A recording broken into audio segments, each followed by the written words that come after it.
Hello, friends, and welcome to another episode of Road to Radical Visibility. I am so glad you are here. And if you have ever struggled with motivation, maybe you're currently struggling with motivation, this episode is for you. Now, the reason this topic has come up because it's come up a lot with my clients, and they've struggled to keep themselves motivated towards big goals and also even things in daily life. And oftentimes, when we struggle with motivation, we become hard on ourselves. Now, let me know if you can relate to any of this, because I have done them all in my mind. I start saying to myself, what's wrong? Why can't I do this? I've done it before. This time is no different. You just need to do it. Just get it done. And then I start talking to myself, honestly, in a tone that is not helpful. And it's demeaning, and I begin to feel like I'm stuck, or my clients begin to feel like they're stuck on this why hamster wheel. Why? And then they just stay in the space of lack of motivation. And today I want to share with you 4 things that you can start doing immediately that will help you start creating sustainable motivation. If you don't know already, my name is Freemon Sowers, and I am also known as a breakthrough bitch because I am passionate about helping people in the LGBT plus community and female communities really break through those barriers that are keeping them from becoming more bold in the expression of themselves, their mission, and their truth in business and in life. My ultimate goal is to help as many people as possible be 100% themselves 100% of the time. No shame or guilt needed.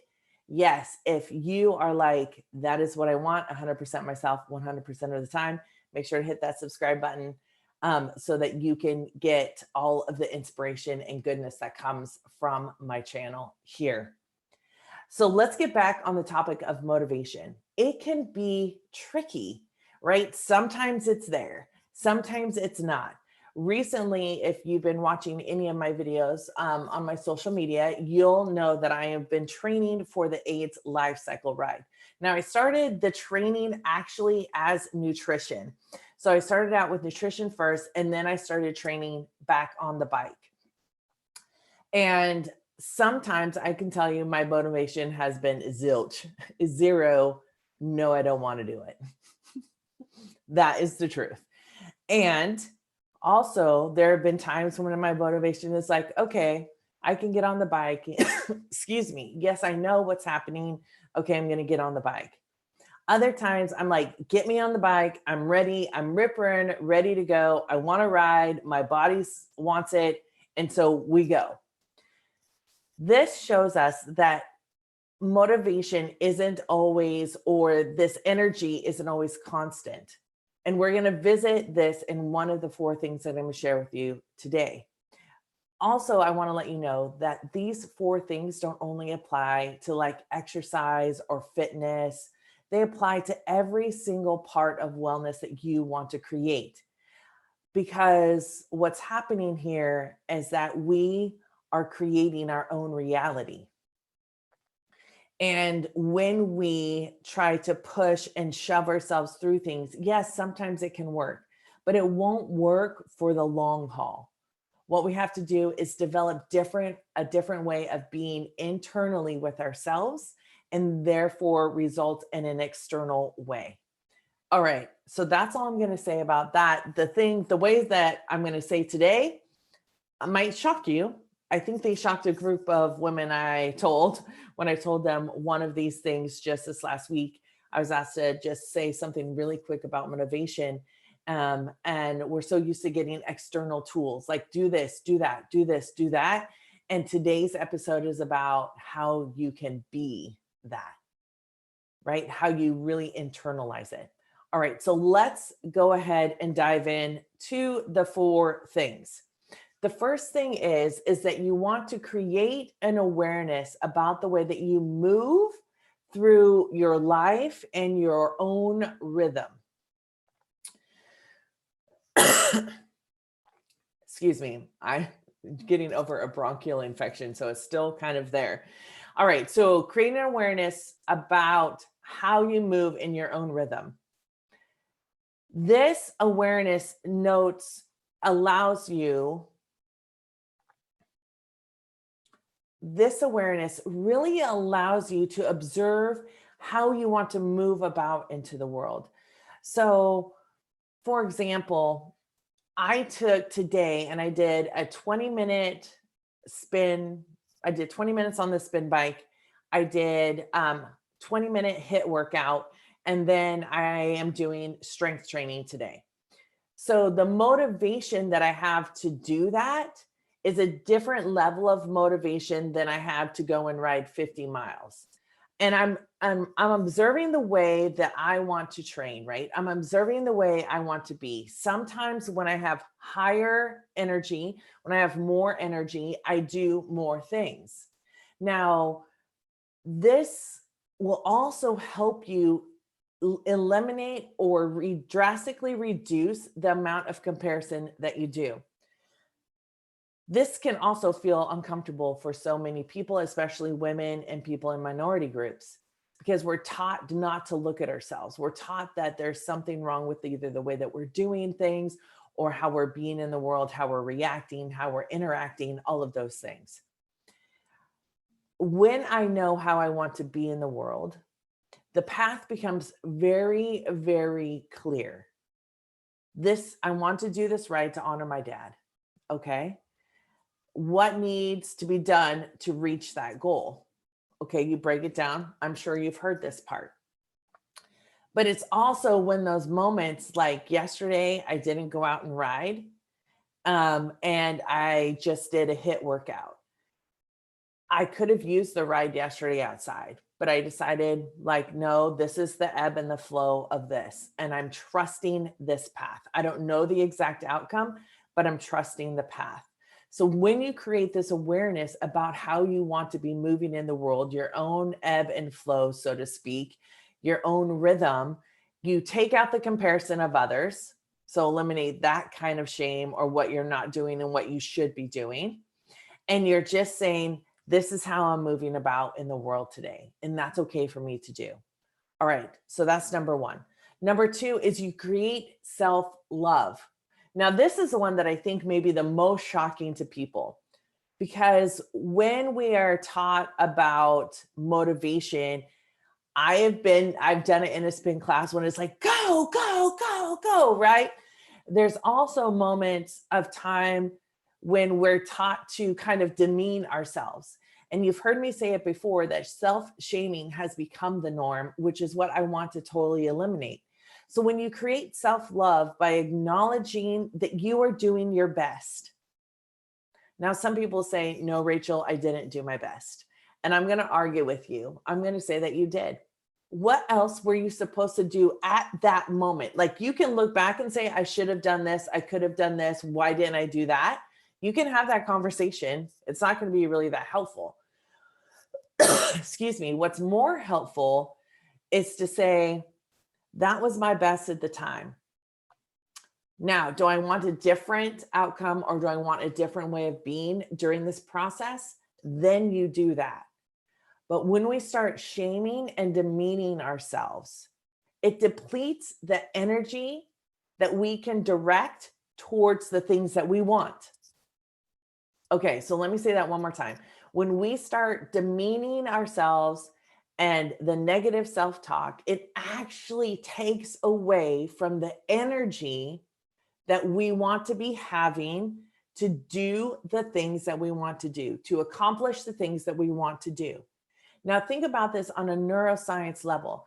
When we are talking to ourselves like that, why can't you? Why didn't you? It really focuses the reticular activation system on what you are generating. And this is the negative thoughts, the demeaning thoughts, the saying that I can't do that, the belief that you're still not good enough, all the things that come into play here.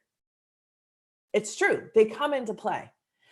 And what we can do instead is tell our reticular activation system, I did the best I could then. This is my best right now. And this is what I'm leaning in towards. This is what I'm embracing. When I go up, there's this grade that's up to Shasta Dam. It's a 3-mile grade Yeah, it actually goes further because you go down, but then you still go back up again. So like it's just this 3 miles of constant uphill. It's a good grade. And on that grade, I could be saying, how much further? I don't know how much further to go. I'm so tired. Blah, blah, blah. Like I can have these thoughts in my head, but I could also have, and I've shared this with some of you before, is that I can also have the thought of strong heart, strong lungs, strong legs.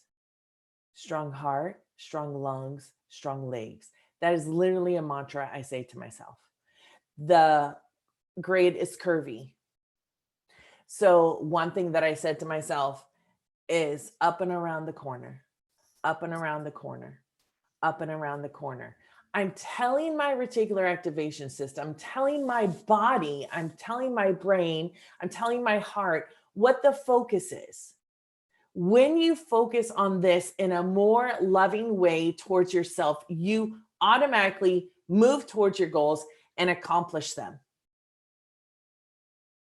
The bottom line, when you can talk to yourself in this way, you move towards your goals and you can accomplish them. Beating yourself up makes you go into the brainstem to say, okay, I'm in flight, fight, or freeze now. I'm survival now because I can't do this. I'm surviving. And what we want to do is stay out of there and be in a mind-body connection that is so powerful that when you tap into that, it is insane what you are able to do and how you're able to feel so great about yourself while you're doing it. Okay, that's number 2. Number 3 is celebrate your wins.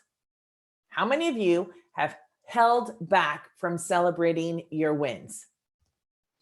Because maybe people think, I got told one time online, like, oh, that's such a humble brag. I was like, no, it's not humble at all. Like, I'm just bragging. I was taught not to brag about myself. I was taught to be made small. I was taught to keep myself under wraps so it didn't make anyone else feel uncomfortable. And I was taught that my wins good for me, but if I said them too loudly, other people would feel bad. And didn't want to I didn't want to be responsible for making other people feel bad. I want to throw this whole belief out the window. If someone feels bad because of your win, that's not about you. If someone feels bad because you have said or stated an accomplishment or said, I am proud of myself for this, or you said, I am so glad I was able to do this, it is not about you. We need, as LGBTQ plus community and women, need to be practicing saying that we have these accomplishments. It is okay to say it. You can say it without like having the qualifier of a humble brag, right? Or you can say it in a way that really empowers other people. You know, radical visibility is about 100% yourself 100% of the time. And so part of that is me sharing my wins. Part of it is sharing this program that I've been doing that has helped me feel better about myself, that is helping me reach my athletic body state again, that's helping me to feel, feel strong. And there's nothing wrong with us feeling strong and saying it. And so when we celebrate our wins, it also allows us to give our body that hormone, the good hormone hit, that juicy hormone hit that's just like, yes, I can keep going.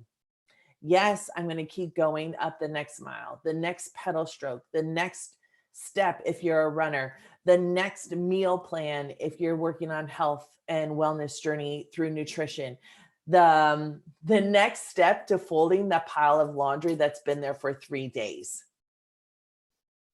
Like this woman I was talking to, she's like, Rachel, I know I'll feel better once I do it.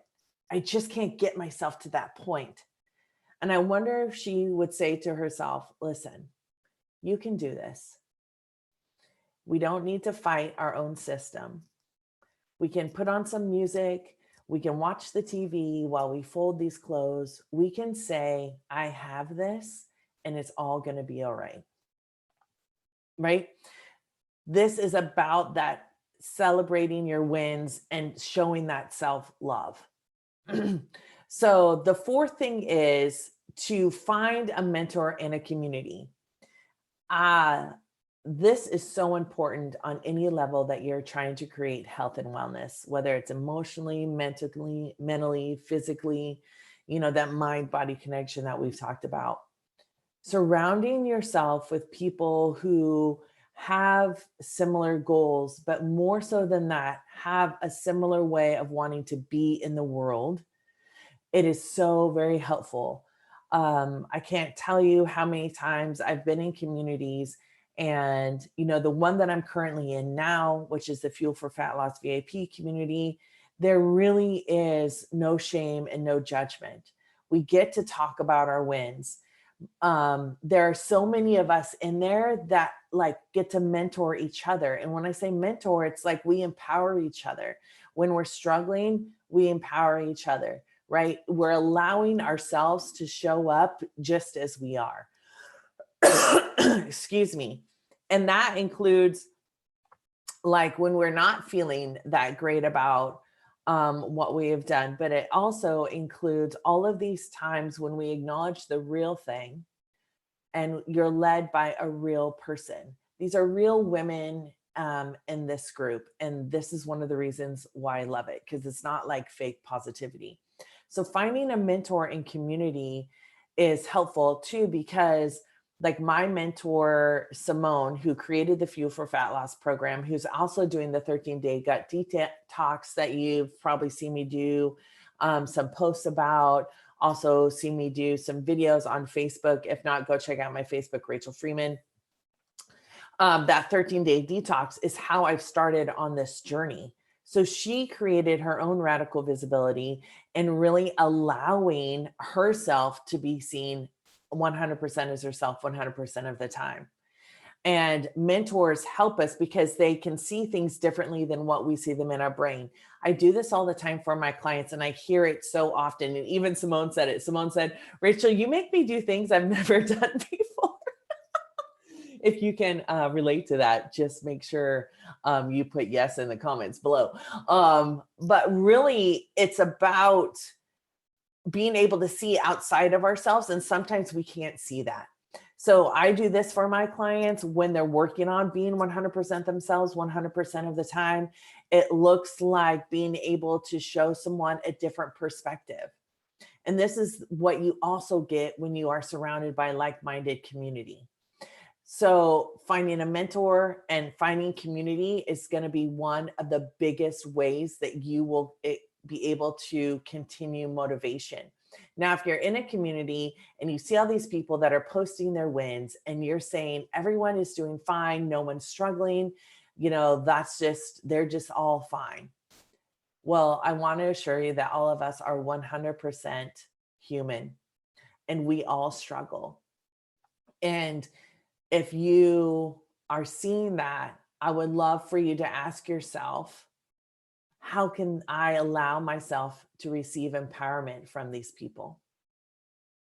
How can I, instead of saying, look at what they're doing and what I'm not doing, how can I say to myself, I am showing up the exact way that I want to. And if there's a different way in which you want to show up, I can do that too, right? It's about changing some of this language that you say to yourself. So the four things is, I'm just going to review it, or the four things are, just going to review it. Create an awareness about yourself and move with your own rhythm. Create self-love by acknowledging that you are doing your best at that time. Number 3 is create or celebrate your wins. Rip the Band-Aid off and celebrate your wins. If people are intimidated by that, that's not about you. And find a mentor and a community. These are the things that will help you create sustainable motivation. And they are so powerful that I hope that you really dig deep in any of these things. And if you're like, Rachel, I want to create more of this. This is what I want in my life. Feel free to reach out to me. You can DM me. You can email me at rachel@rachelfreemonsowers.com or rachelfreemonsowers@gmail.com. All right. So those are the 4 ways. Let me know if you have found this episode helpful and what is your biggest takeaway. Tell me in the comments below, and don't forget to hit that subscribe button so that you can be notified. I'm going to be posting. The ride is coming up in 26 days now. And so I'm going to be putting all that on my YouTube channel. So make sure to subscribe. I'm going to end this video like I end every single video. Please make sure to stay true to yourself, be kind to others, and always, always, always honor the wise one that is within you. Oh, and don't forget, if you want to know more about that 13-day detox, the link is in the comments below. All right, I'll see y'all on the next road to radical visibility. Until then, bye.